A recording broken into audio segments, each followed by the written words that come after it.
Yo, what's up, guys? Welcome back. It's me, Carson, one of the three podcast boys, here to talk about today the NBA trade deadline. Now, it has been passed now for an hour, and today was just insane.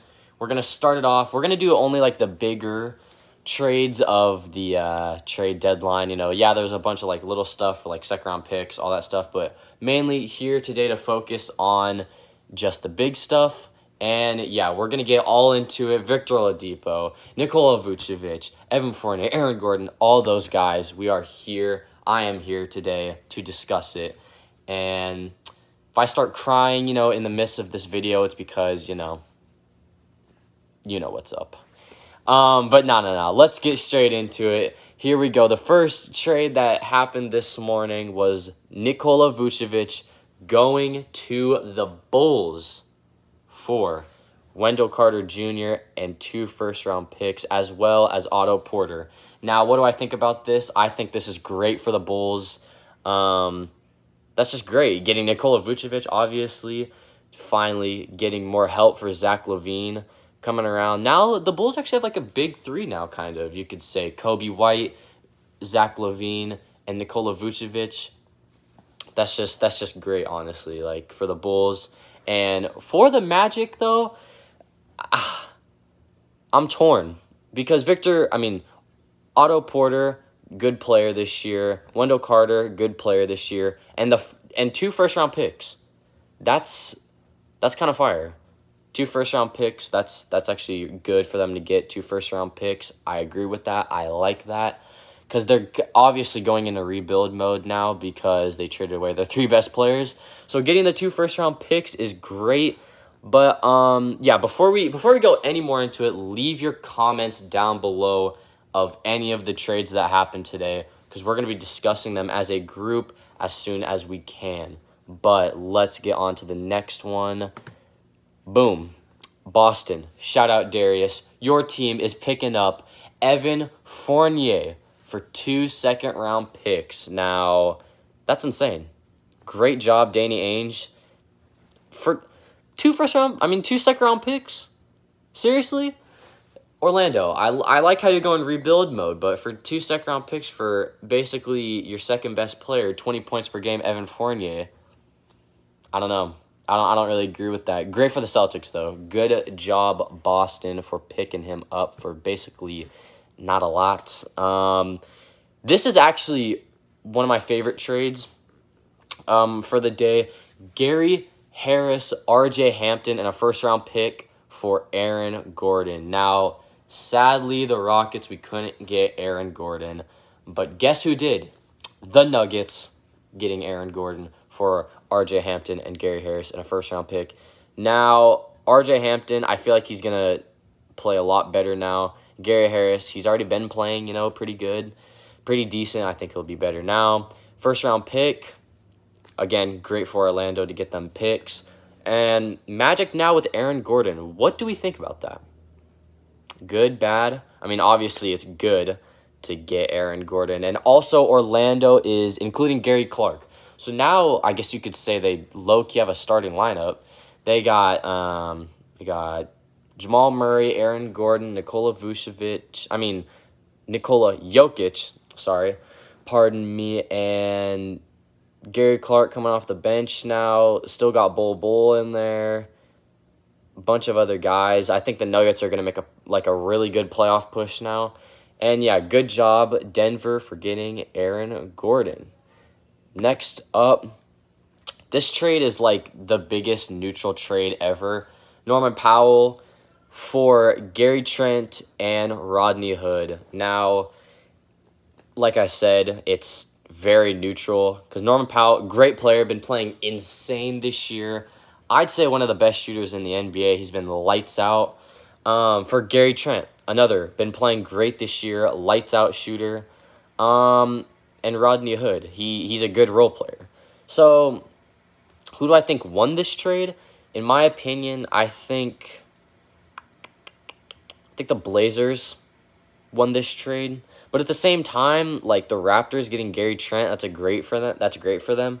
I'd have to look up who's younger, because if Gary Trent, I think he was like drafted like 2 or 3 years ago. So if he's younger, I guess that helps. Norman Powell, still a great player, though. So this is an N. This is a neutral trade for me. I don't think anyone really won this trade, but no one lost this trade. Next up, this trade, this is great. This is just beautiful right here. Rajon Rondo going to the Clippers for Lou Williams and a second-round pick. I mean, shoot, for Rondo, has Rondo even played this year? Like, I'm not sure, to be honest. But, again, another neutral trade. Lou Williams hasn't been playing up to what he's supposed to have been playing. So I guess Rondo, they obviously need that point guard. The Clippers do, and they got him in Rondo. But, yeah, another neutral trade, kind of an L for the Clippers.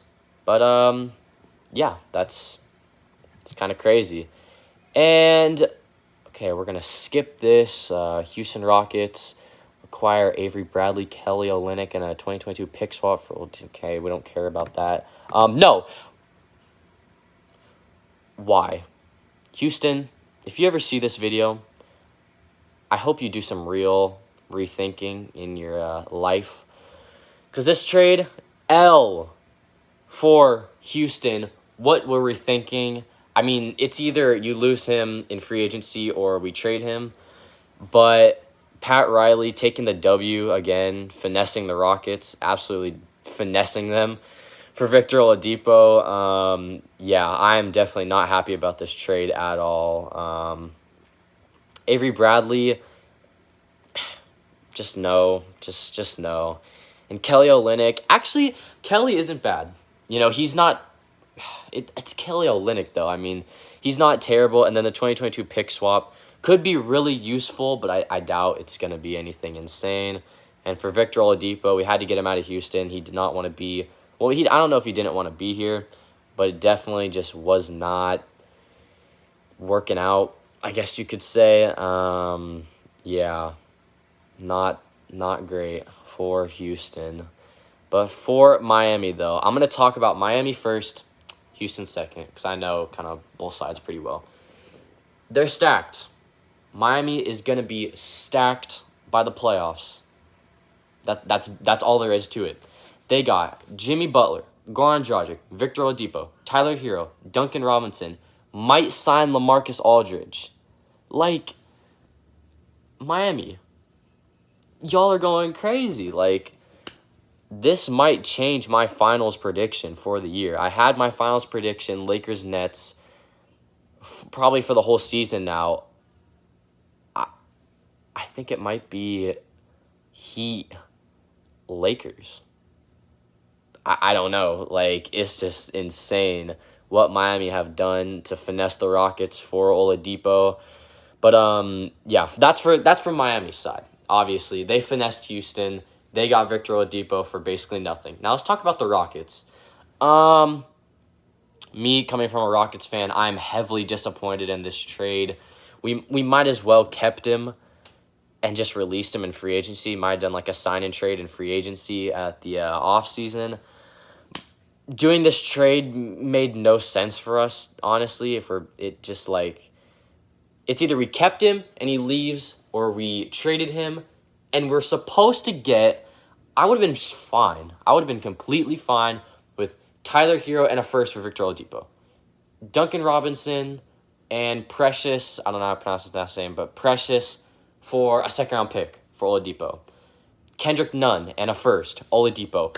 3 perfect trades right there that the Rockets could have done to get a little bit from this. And Avery Bradley, doubtingly he'll even play. We're probably just going to either release him, buy out his contract, he becomes a free agent. Kelly Olynyk probably won't get a lot of playing time, but I actually hope he does get playing time, because he actually might make an impact for the Rockets. Maybe not in the future, for maybe next year, 2 years, because he's only 29 years old.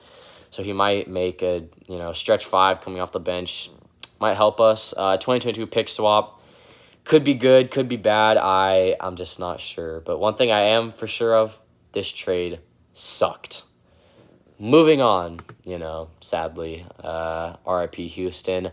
Marquise Chris going to the Spurs. Now, I love this a lot, actually, for the Spurs getting Marquise Chris. Pretty good role player. yeah, and for them losing LaMarcus Aldridge with the buyout, now he's a free agent, or, he's going to a different team. I do like this, getting another backup big with Marquise Chris, or even a starter. You never know. Yeah, love that trade. Marquise Chris, good stuff. And the last big trade of the NBA trade deadline, Mo Wagner going to the Celtics for Daniel Tice going to Chicago. I don't know. It's decent, It's not too bad, not too good for one side, not too bad for the other. Daniel Tice was playing pretty good for the Celtics. Mo Wagner, I'm not sure about their stats. Let me look this up really quick. Okay, just looked up both their stats. Mo Wagner is not great. He's not the best. 7 points per game on 15 minutes, 2 rebounds. Not great. Definitely not great. He's still young. He's 23, so you never know. He could develop. But Daniel Tice, on the other hand, been playing good for the Celtics. 10 points, 5 rebounds. Not too terrible. He was actually playing pretty good for them. And, yeah, it's kind of crazy how the Celtics would trade Tice. I'm not a big fan of that trade, but who knows? Who knows? This NBA season just got shooken up insanely. Yeah, this season just got a lot more interesting. Thank you guys so much for watching, and me, Darius, and Connor, we will be together making a podcast very soon here. Just give us maybe a week or two, and we will be back making consistent content. Thank you guys so much for watching.